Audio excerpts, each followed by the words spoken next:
Live and learn. Welcome to Season 2 of our weekly conversations about living, learning, teaching, and intercultural communication. We discuss cultural awareness and diversity, education and mentality, and we never really know where our talk will bring us in each episode. So, we just follow our curiosity and invite you to join us.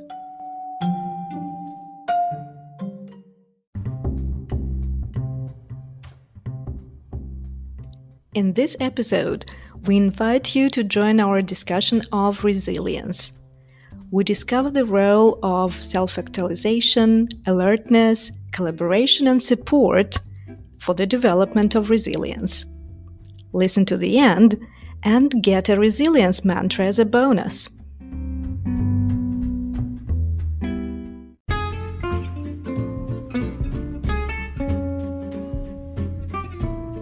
Change your perspective and see what you can do being resilient, developing resilient reactions in order to achieve the goal. It's not social distancing, it's social connectivity and physical distancing. Collaboration, seeing a bigger picture and wishing to achieve a goal. Me, right now, with all my skills, with all my experience and knowledge that I have, being fit and ready, whatever I am right now, I believe I can solve this problem.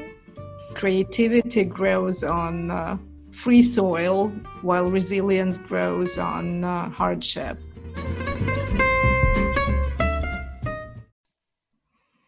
Making work part of life, and it is an important part of life. It is something that we cherish, really. It is something that we need, not only for earning a living, but also for self-development, I don't know, what do we call it? Protecting yourself, taking care of yourself. I mean, work as self-fulfillment as well, and a space in which you are yourself as a professional and you present yourself to others as a professional. And this is an important part of life, but then other parts of life are as important. At some points, get more important when you underestimate how valuable they are actually. And just a quiet walk in the woods is no less important than a good and fulfilling working day. You know, what you're saying reminded me of Maslow. When we are working for survival, when we're working for gaining some appreciation, professional reputation, and when we are working for self-actualization, right? Exactly. And in the word self-actualization, a big part of the word is the word self. So you need to have something to actualize. Right? So this self should be a healthy thing to present. Because just as we mentioned in one of our quotes, that you cannot pour out of an empty cup. So the very same thing here, yourself should be well-rounded and well-cherished in order to be actualized in the end. If you mention Maslow Pyramid, it's even simpler. As soon as the basic levels are satisfied, then in the end you can come to self-actualization. It's natural development. And then if you are self-actualizing, you cannot actually get back and think, oh, and now I need to satisfy my basic needs. No, it doesn't work like that. You just don't come to self-actualization if your basic needs are not satisfied. Can I ask you a question? If, for example, we're developing ourselves and then there is a point at which you need to, like a drastic point in the life or in the environment when you need to suddenly come back to the lower level. Does it mean that you are further away from this tip? If you need it's just not the most important need now, because it's the pyramid of needs. So your need for food is always higher in the hierarchy than your need for self-actualization. You can suppress, I can imagine, your need for food and still go on self-actualizing. This can happen and has happened. In the Holocaust times, we have a lot of evidence to this, when the basic needs were not satisfied and were suppressed, and people still went on self-actualizing. Mm-hmm. But it doesn't mean that normally, if your basic needs are not satisfied, your need for protection, your need for food, your need for shelter, so these are the basic needs. As soon as they are satisfied, you can go on to new, higher needs on this hierarchy. Mm-hmm. I would put it so. But then as soon as you come to some point, you develop a need for self-development, then you develop a need for self-actualization. I believe as soon as you feel this need, then it's so hard, or can be hard, for a human to cut down on it. But then when some critical moments come and your need for food or for shelter is actualized more than your need for self-development, then you need somehow to balance these things, or to work hard to first satisfy your basic needs in order to get back to satisfying the higher ones. You mentioned Holocaust or the war periods when there is this vital threat, right? This existential, not even the existential. It is interesting that I think different cultures and different nations have very different experience in this and different memory that passes on to younger generations. But anyhow, do you think that this experience builds up in, I don't know, in the narratives that we were told and we are taught through stories? Definitely so. The short answer would be yes, definitely so.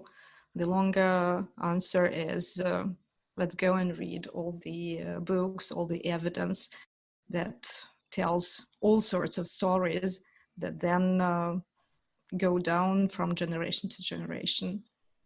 When you cook, you now in 2020, living in comfortable conditions, having all the ingredients you need, when you cook, you're cooking, and I know that for sure, your cooking is a piece of art. But of course, you keep these memories and the stories of people in your family who survived through the war. Mm-hmm. And these stories of eating everything that is on your plate. You have to eat everything, because people who transmit these stories suffered famine. There wasn't anything to eat. And somehow, of course, I believe this is part of any family story of a person who keeps the memory. And after 3-4 generations, it's not easy to forget and shouldn't be forgotten. And still, when you cook and make your dish a piece of art, you're no longer satisfying your need for food, you're satisfying your need for self-actualization, for creativity, with, of course, the background that all of us keep still. Mm-hmm. Do you think? Yeah, that's exactly what I meant, and thank you for going from the example that we had already discussed, this family story of mine. But yeah, this is something that I wanted to say. Being exposed to difficulties, to hardships, to lack of something, to wars, does it build up the readiness to react? Does it mean specific conditions that other people just do not have because they do not have it in their narrative DNA? is this where the resilience comes from? Because right now it has become one of the top words during the COVID. And the biggest discussion is here that this is the first global hardship that a lot of people have experienced for the first time, in the first level in the prosperous countries. Because the Second World War is far away, like my grandparents were a part of it, and of course the famine, the Holodomor, was a part of our everyday discussion if I didn't want to eat the last piece of little bread or something. But it's not necessarily the same situation, for example, here, or 500 kilometers from here, or 5,000 kilometers from here. So it would be a very different exposure to this experience, I guess.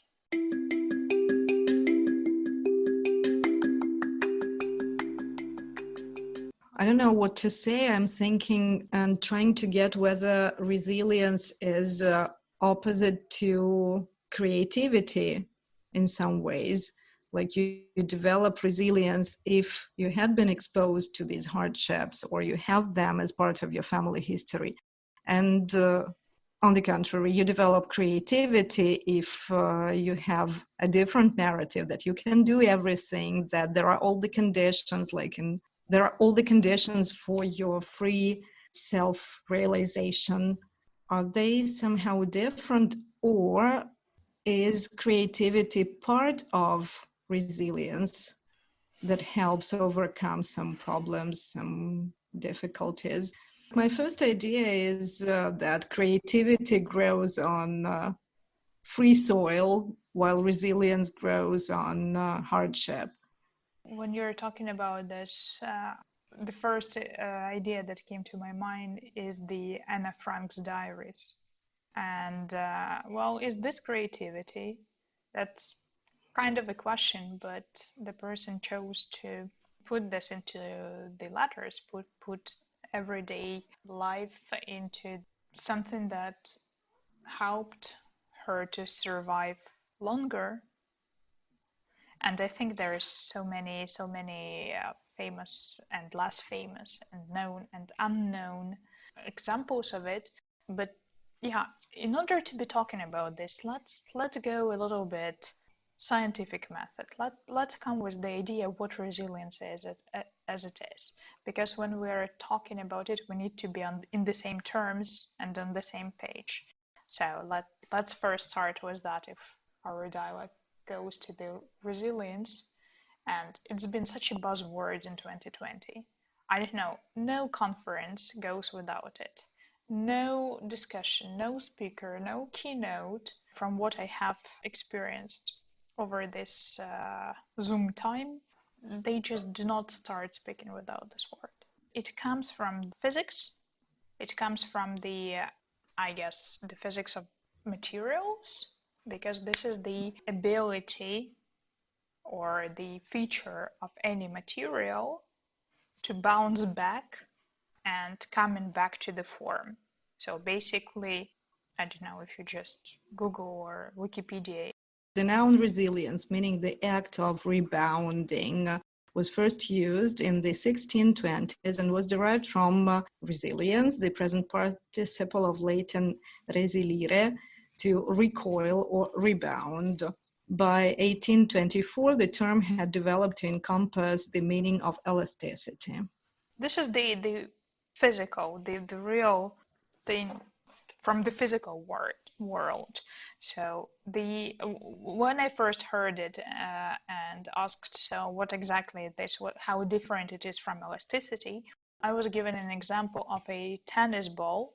When you hit the tennis ball and it, for example, hits the wall, so it changes completely its form, has the ability to bounce back and come back to its form. Mm-hmm. So what actually makes the process of bouncing possible. And that's why if you just hit the stone, it wouldn't bounce back. And the funny thing that, because in this notion you need at least two objects and action, right? This added power. So basically, when we're talking about the resilience, we're talking about something that hits and the surface that stands up or doesn't stand up after it's been hit.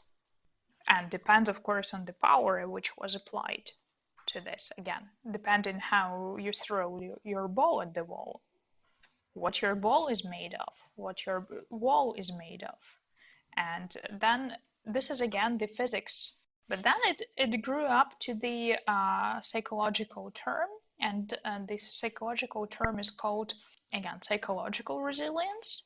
And this is the ability of the person's psychic to stabilize back after the stress. This is basically what not being a ball, but being a wall. In this situation, we're talking of the surface and being able to survive after it was hit by conditions. So do you mean in psychological resilience, a person is not an object being thrown, but rather a wall being thrown against? Well, because you have can be both. Can be both, but in this concept you have three things. You have the object which is thrown, the power by which it was thrown, the third person, right, or abstract thing, and the wall on which it hits. And because we're talking about how the crisis hit me, so I think it's not me hitting the crisis, right? It can be me thrown in circumstances that are sure, of course, critical or traumatic as well. That's why both of these elements, subject and object, should have the necessary resilience to survive after the collision, after it was collided. In communication, I would rather put it like this, like you're saying. And a crisis coming to society, to a person's life, I wouldn't put it in terms of subject-object like this, but rather changing conditions and then the ability or developing a capability to react elastically, let's put it so, in order to be able to get back to this pre-crisis state. Like to calm down. If we take a very simple situation, something unexpected happens. You live like you live, then something unexpected happens. You react in some way, and this way can be destructive or can be resilient. So if it is destructive, then you react aggressively, or you react in a depressive way, or you react in any other non-constructive way, then it's very hard to get back to calm down and get back to this pre-crisis condition of yours. If you react resiliently, you react in a way which allows you, after this critical situation goes by, to get back to a condition you were in before it happened. Yeah, so when we're talking, of course, so when we're talking about resilience, it's like the feature, right, of what? Of your psyche to get concentrated and meet the critical situation, and when it goes by, to come back to a normal stage. And that's why actually we were talking in the last one of the last episodes about going back to normal. This is why we're talking about it right now, about the COVID, post-COVID. Like, are we going back to normal? Can we go back to normal? Or we shouldn't go back to normal as like in education, like when we're talking about the online education. So what was normal is not something we are going back to. But I think this new normal thing, which I guess will be the word of the year in 2020, it's either COVID or new normal, or resilience, actually, by the way. So that would be definitely top 10. It all comes back from this notion, from this concept of being hit and survive. Yeah, and develop or already have as pre-settings now, as basic settings, to have this capability to react appropriately, I would say. And appropriately here means adequate to the situation, not too much, not too little. Like if somebody knocks on my door, my adequate reaction or appropriate reaction would be to come and ask who's there. But if it disturbs me so much that I cannot continue talking to you, and I don't know what to do, how to react to this knock at the door, like, this is not appropriate reaction. This does not let me get back to normal after this situation goes by. But if I react appropriately, then I don't even perceive the situation as critical in this case. In more complicated cases, a flight being canceled, like many people experienced during this recent crisis, and not knowing whether you can get back home or see your relatives or get back to work, then appropriate reaction would be making more important decisions, and you need to be, if not calm, ready to react and ready to make decisions. So you need to be what? Let's discuss what are these features a person needs to have in order to react to a crisis or to a critical situation appropriately. Remember this question. If my answer will go very far from it, please remind me of it, because while you were talking, I thought that I came up with the very first fairy tale about resilience. Well, the way you were describing this knocking on the door, I thought of the fairy tale of three piglets, because they were hit by the critical situation, right? The wolf was coming. They were not prepared, and they were building up their resilience and building better house every time to be able to protect themselves against this critical situation, i.e. wolf. So and they were, let's get back to Maslow Pyramid, they were on basic needs level. yeah. The need for protection. Yes. Yes, and so on every level of this pyramid of needs, also it is important and possible to be resilient as regards this level. And what we were told during the COVID right now, that the very first thing that helps to stay healthy and sane is collaboration. And what they did, the three piglets, they actually did collaborate one with another. And they were creative. That's why they succeeded. Cool. Yeah, so that is kind of something that we get from the very early age, right? Young age, to have how to build up the skill. If you don't have any protection and you do not have enough resources to build immediately the best solution, that it's still you have a chance to survive by building it up.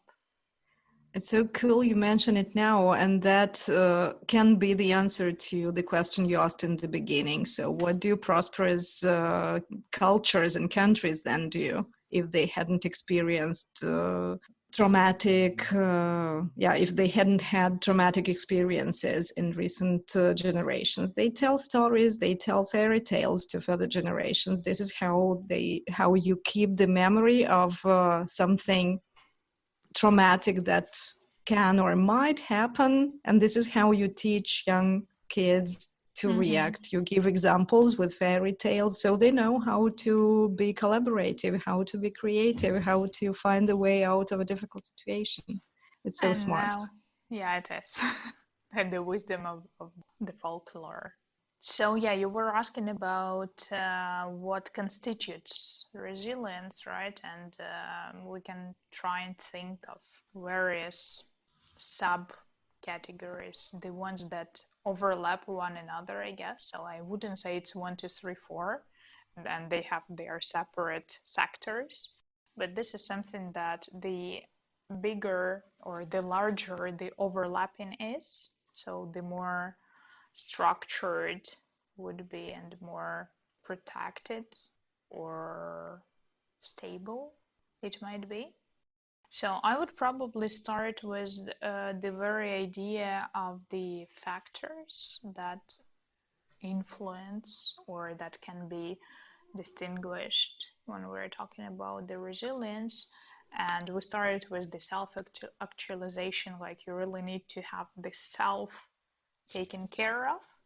Yeah, but not only, because we somehow misinterpreted then self-actualization. And if we get back to seeing that you can be resilient, satisfying the needs of different levels of the pyramid of needs, so then you can be resilient if you are even very far from self-actualization. Mm-hmm. And still, what do you need to have to be resilient, to be able to calm down a critical or traumatic situation? That's actually one of the examples that we had given to the 21st century skills for educators, is when we're talking about all the hardship we need to survive, all the new situations, all the new regulations, all the new obstacles.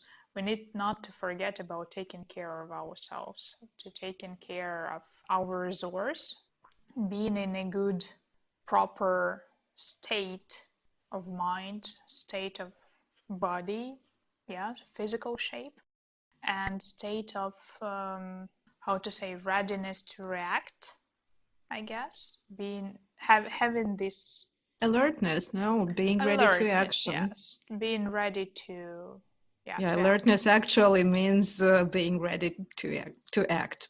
This is me, this is what I have, and depending on in which state I am, I can react very differently, like being prepared, being ready, being alert, being sane, being physically fit, mentally active. So what do I have in order to start reacting on whatever comes? So I think this is the first thing.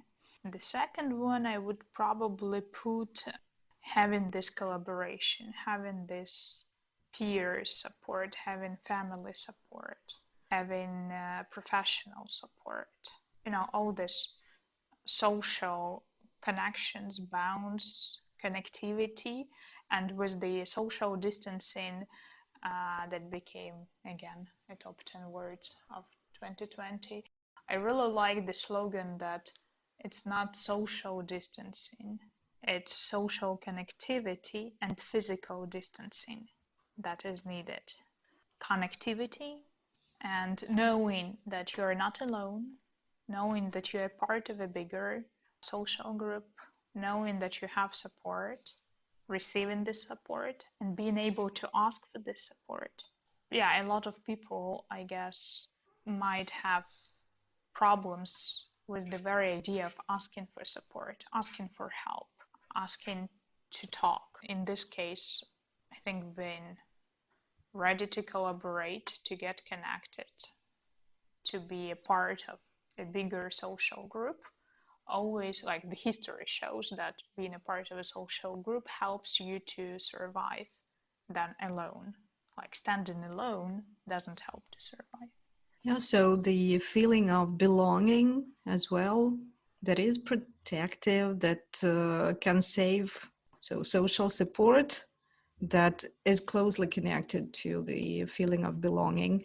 If I really feel I belong to the group, then I probably feel it's much easier to ask for help because I belong. I know I can call this group we, and together we can do something. But if it's me and the others, then it's much harder to ask for help, and all those things that you mentioned come. Okay, so we can probably paraphrase it to belong to a cultural group, right? Because that can be anything, that can be social, professional, age, whatever. So it is belonging somewhere. Belonging to people who share the same culture, so you feel one of them. Yeah, so social group. I think this is the second factor.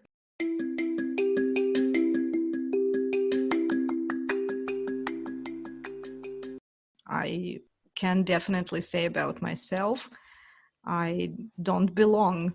Yeah, and this is, in short, the description of like, where are you from? Oh, that's the hardest question. For some people, it's so easy when they belong to a social group, to a nation, to a professional group. Then it's easier to say, who are you? What are you? Where are you from?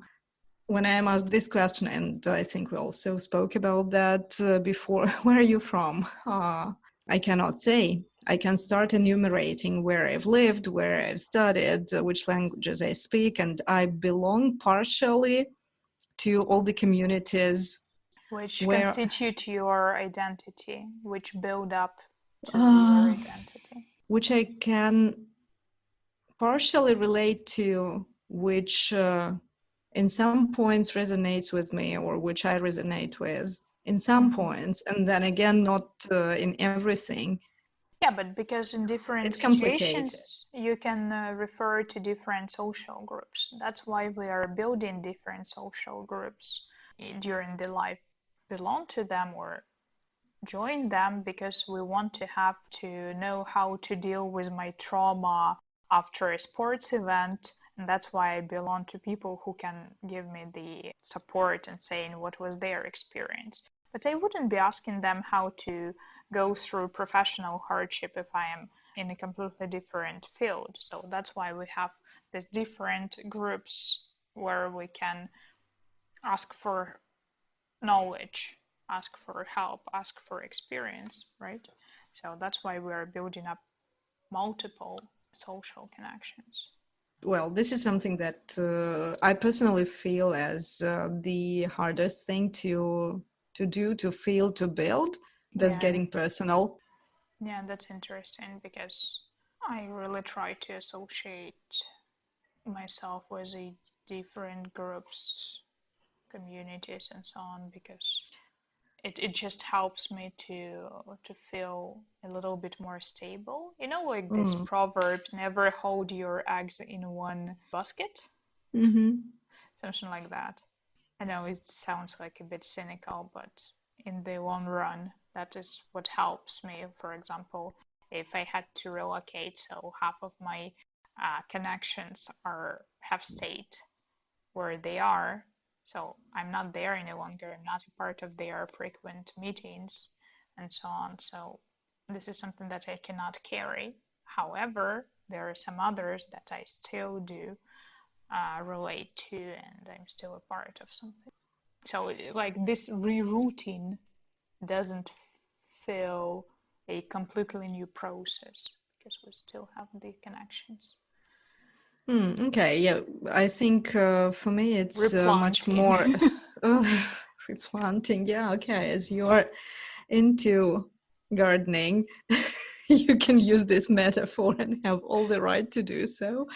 And as I'm, as we also mentioned, much more individualistic, I believe I get really tired of building many different social connections. I don't like belonging to many groups. This is something that I find not only tiring, exhausting for myself. And for me, it's much easier to just take myself and reroute and take myself with me. I'm okay with that. Instead of building multiple social connections. That's Mhm. how we're different and it's beautiful. That's diversity. Mm-hmm. Yeah, then the next one. So like who I am, what do I have was the first one. Who is with me?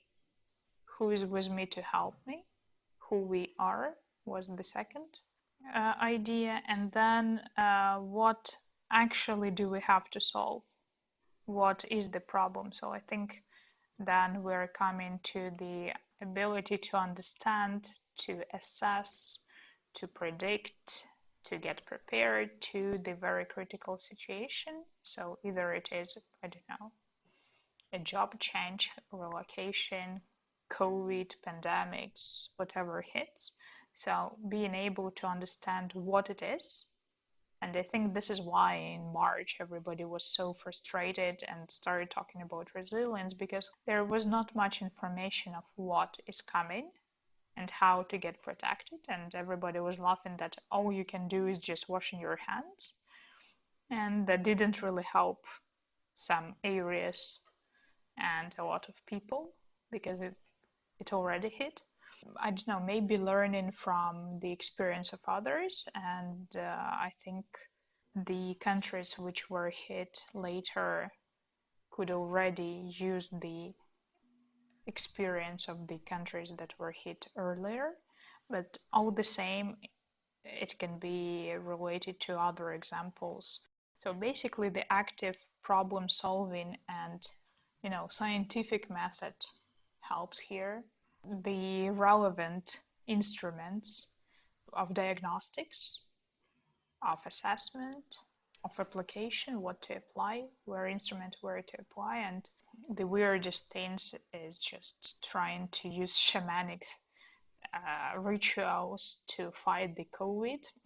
That was so frustrating. That means that not everybody is ready to react adequately to the problems using the scientific problem solving methods.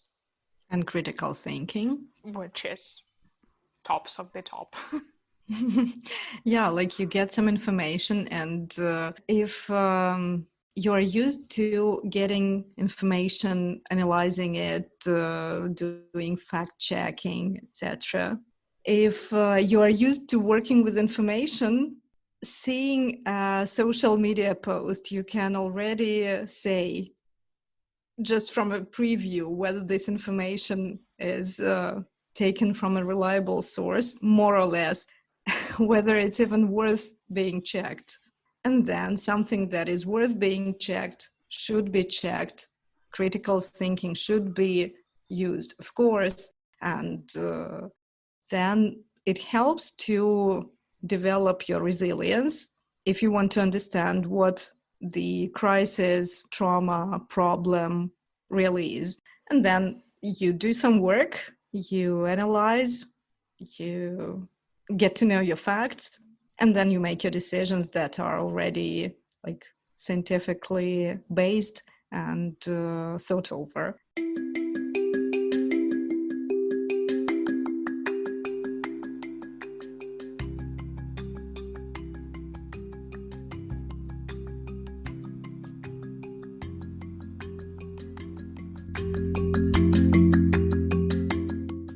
So when we have already established readiness to know what we are fighting against, then I guess the next factor is a very important thing to understand what for, right? So what is why are we fighting it? Like, what is the main purpose? What are the stakes? Are we here to teach present simple, or are we here to teach communication? Can we see the bigger picture? Can we see the purpose and so on? And for example, the COVID goes and everybody goes online. We discussed this in the online education episode already. But the idea like, oh, I cannot do it, I'm not going to do it, everybody will be laughing at me. Again, if we're putting the purpose and the meaning of what we're doing, we're here to teach, to share knowledge, to help people to gain their qualifications, and to build up the further generation of qualified, critically thinking and resilient generation for us to move forward. That's completely different. That changes the perspective immediately. Yeah, then being able to see whether what's happening is a problem that you need to react however adequately to, or is it a symptom? Many teachers complain about poor behavior of their students in class, and especially during online lessons when teachers don't know yet how to react as a teacher. Like, what can you do? Can you just reject or deny access to this student next time? Or like, what are you going to do as a teacher? How are you going to control, punish, I don't know, whatever?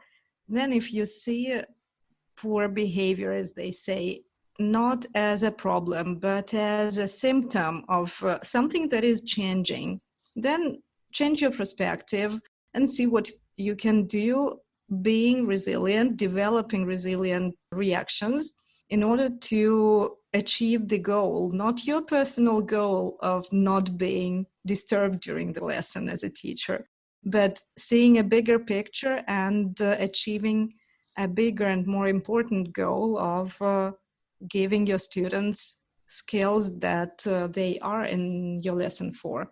So seeing the bigger picture and keeping goals in mind with a bigger perspective, always understanding, or at least trying to ask yourself this question: what's going on? Is this a problem, or is this a symptom that says something very important that can be essential for the whole course?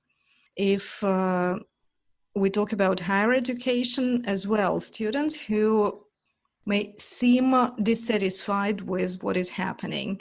And as a teacher, it's very hard to assess in the moment of teaching. You want to be giving more and more information, and then you feel that something is wrong or not as right as you want it to, or the process doesn't flow as smoothly as you wanted to or as you expected it to.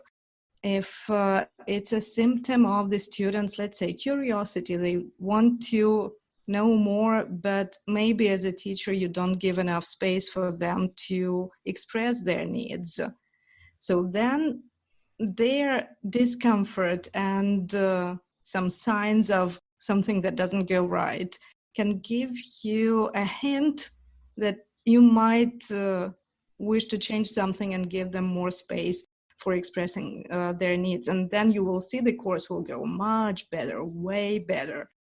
Then if you thought of this as a problem and tried to solve it, just listen to me, just be attentive. This is the course I'm delivering. And then let's get back again to collaboration. If there are two sides to this situation, students and teachers, both at school and at higher education institutions and in individual studies. The same, I believe, is happening everywhere. If you are ready to be resilient and if you are ready to react, taking into consideration what's going on the other part, then collaboration in search for better results of this course can bring really good fruit. Collaboration, seeing a bigger picture and wishing to achieve a goal. And I guess in all of what you're saying, there is this very clear belief and trust in yourself as professional, believe and trust in yourself as a adequate person, as a person who can solve such problems, who has the experience to solve whatever problems come. And again, I'm trying to make the parallel with a bigger crisis like the COVID we had over here, and with the everyday resilience that we need to build as communicators, as educators. And I remember that everybody was so overwhelmed in March, right? Everybody was so panicky. Everybody was scared to collapse. Everybody was trying to speak about the crisis, the financial crisis, the inability to solve, that everybody will be just dying in the hospitals. I think this is everything that says that we are on the, this red zone of challenge. That means that it's a bit too much that we expect rather than we expected. It's a bit over something that as society we had an experience to deal with. And that means if we come back to our educational everyday routines, that means that too much, being overwhelmed and being panicky, is a sign that maybe the balance was not there. maybe there was too much of learning, or too much of stress, or too much of preparation, or too much of material, or you are asking yourself too much as a teacher. This perfectionism hits you, or there might be so many different reasons for it. But the very idea of having trust in yourself that you can solve this problem can help you to see strengths and capacity. So basically that phenomenal positive outlook, yes, I can, I'll just do it.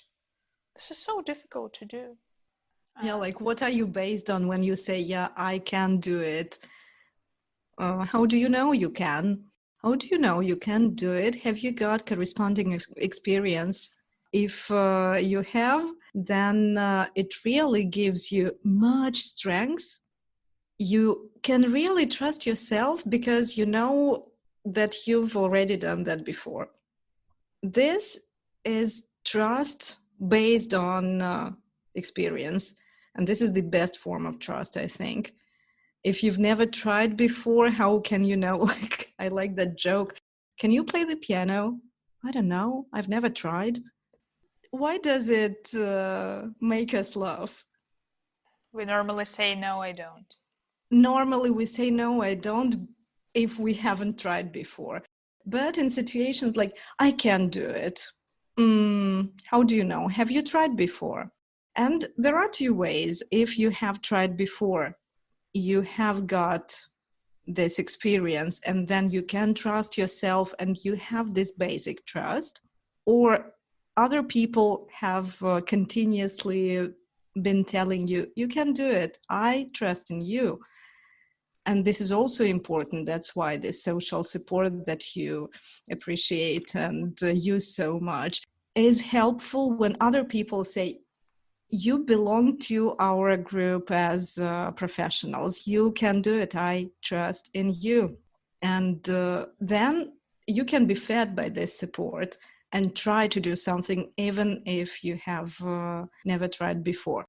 But if you don't have this basic trust, how can you say without, well, kind of cheating yourself, I can do it, and then really not feeling this capacity to react, to do, to achieve, etc. And this is something to learn, to be taught. I don't know.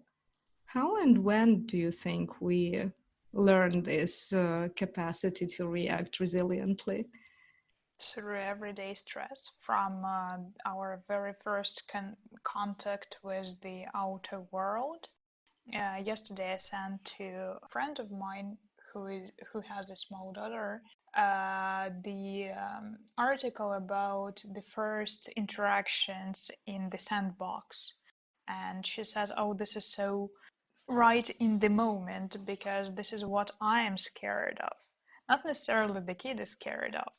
This is where growth comes from, your everyday first steps, going from the child and collaborating one with another. Somebody comes and gets your toy. How do you react?